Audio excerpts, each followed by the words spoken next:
Pernahkah kamu bertanya, mengapa pakaian tradisional Indonesia terlihat begitu megah, penuh warna, dan berbeda di setiap daerah? Apakah itu hanya sekadar pakaian untuk upacara adat, atau justru menyimpan rahasia tentang status sosial, kepercayaan, bahkan perlindungan dari dunia tak kasat mata?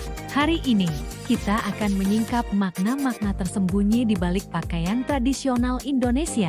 Dan percayalah, setelah menonton ini, kamu tak akan lagi melihat pakaian adat hanya sebagai kostum semata. Ada pesan besar, doa, dan filosofi yang terkandung di dalamnya. Di banyak budaya dunia, pakaian hanyalah pelindung tubuh. Tapi di Indonesia, pakaian tradisional adalah bahasa. Bahasa tanpa kata yang menceritakan siapa kita, dari mana asal kita, bahkan apa yang kita yakini. Bayangkan zaman dahulu, ketika belum ada KTP, belum ada internet, belum ada media sosial. Pakaianlah yang menunjukkan identitas seseorang. Dari motif batik, orang tahu kamu berasal dari Jawa. Dari kain tenun, orang tahu kau dari Nusa Tenggara. Dari hiasan kepala, orang tahu status sosialmu. Dan yang lebih menarik, pakaian tradisional kita seringkali adalah doa yang dikenakan di tubuh. Batik mungkin terlihat sederhana, tapi tiap motifnya menyimpan makna dalam. Motif parang rusak, misalnya, hanya boleh dipakai keluarga kerajaan Mataram. Motif bergelombang itu bukan sekadar indah, melainkan melambangkan peperangan manusia melawan nafsu dan godaan hidup. Ada pula batik kaum. Bentuknya mirip buah aren, melambangkan kesucian, keseimbangan, dan harapan agar manusia selalu kembali pada asal-usulnya. Setiap kain batik adalah cerita. Ketika seorang raja atau bangsawan mengenakan batik tertentu, itu adalah doa, pengingat, sekaligus simbol status yang tak terlihat. Di tanah Batak, ada ulos. Kain tenun tradisional ini dianggap sebagai sumber kehangatan, kasih sayang, dan berkat dari leluhur. Saat bayi lahir, ulos diselimuti agar si kecil mendapat perlindungan dan kehangatan. Saat pernikahan, ulos diberikan sebagai lambang restu orang tua dan pengikat cinta pasangan. Saat kematian, ulos juga hadir, mengantar arwah menuju alam baka dengan doa-doa yang tertenun di dalamnya.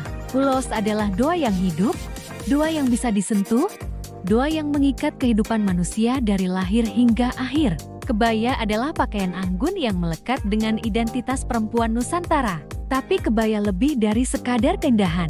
Bahan kebaya yang tipis melambangkan keterbukaan dan kejujuran seorang perempuan. Sedangkan kain jarik dengan lipatan-lipatan wiru mencerminkan kesabaran, kerapian, dan kesetiaan. Kebaya adalah pernyataan bahwa perempuan bukan hanya penjaga kehormatan keluarga, tetapi juga lambang kelembutan yang menyimpan kekuatan besar. Di pedalaman Kalimantan, pakaian adat Dayak dipenuhi simbol magis. Bulu burung enggang yang menjulang tinggi bukan sekadar hiasan.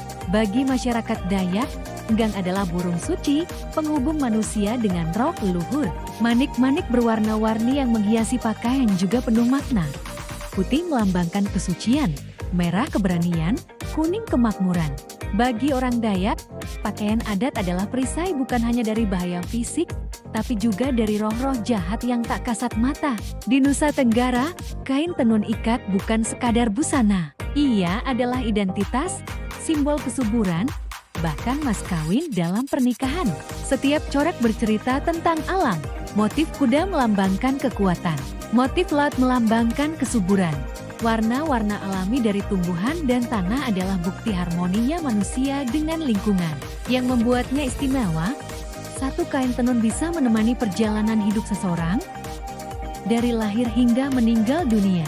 Kain ini bukan hanya saksi hidup, tapi juga pengikat hubungan antara manusia, leluhur, dan semesta. Di Sulawesi Selatan, pakaian adat Bugis dikenal megah dan penuh warna. Baju bodo misalnya.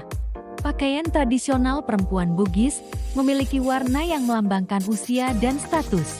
Anak-anak memakai baju bodo berwarna jingga, remaja memakai merah, perempuan bangsawan memakai hijau, dan pengantin perempuan memakai baju bodo biru atau ungu. Setiap warna adalah kode, sebuah pesan yang bisa dibaca oleh masyarakat Bugis tanpa perlu kata-kata. Dengan begitu, pakaian adat menjadi identitas sosial yang begitu jelas. Mungkin sekarang kita hanya melihat pakaian adat saat pernikahan, upacara adat, atau festival budaya. Tapi jangan salah, pakaian tradisional adalah museum hidup. Setiap jahitan menyimpan sejarah, setiap motif adalah doa, dan setiap pakaian adat adalah pengingat bahwa kita berasal dari peradaban besar yang kaya akan makna dan simbol. Sekarang, bayangkan jika semua itu hilang, tergantikan pakaian modern tanpa makna, tanpa cerita. Apa yang akan kita wariskan pada generasi berikutnya? Pakaian tradisional Indonesia bukan sekadar kain. Ia adalah doa, perisai, dan jembatan antara manusia, alam, dan leluhur. Maka saat kamu melihat atau mengenakan pakaian adat, ingatlah, kamu sedang membawa sejarah ribuan tahun, doa-doa nenek moyang, dan kebanggaan sebagai bangsa Indonesia. Kalau kamu bangga dengan budaya Indonesia, tekan tombol like, share video ini agar lebih banyak orang tahu keindahan makna pakaian adat kita, dan jangan lupa subscribe untuk terus mengikuti kisah-kisah menakjubkan Nusantara. Karena Indonesia bukan hanya indah dipandang, tapi juga penuh makna yang tersembunyi.